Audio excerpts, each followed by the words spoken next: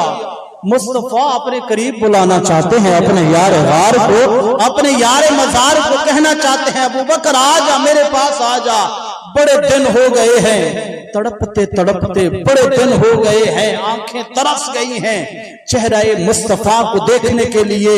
فکرہ میں آخر میں دینا چاہتا ہوں، حضرت ابو بکر صدیق رضی اللہ عنہ جب یار غار کے اندر پہنچے ہیں، حضرت ابو بکر صدیق فرماتے ہیں، محمد مصطفیٰ نے فرمایا، یہ قرآن کے الفاظ ہیں، ثانی اثنین اذ ہما فی الغار اذ یقول لصاحبہ لا تحزن ان اللہ معنا۔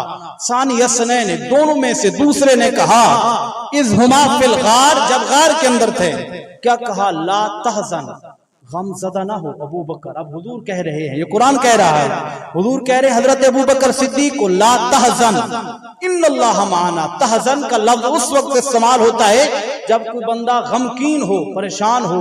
حضور نے فرمایا اے ابو بکر پریشان نہ ہو، ان اللہ معنا، کیونکہ اللہ ہمارے ساتھ ہے۔ فرمایا اسی طرح کا جملہ کہا، حضرت ابو بکر کہتے ہیں سمت اس طرح کی تھی، غار کی، اگر اوپر سے بندہ کھڑے ہو کر دیکھے تو نیچے سامنے بندے جو بیٹھے نظر آ جاتے ہیں۔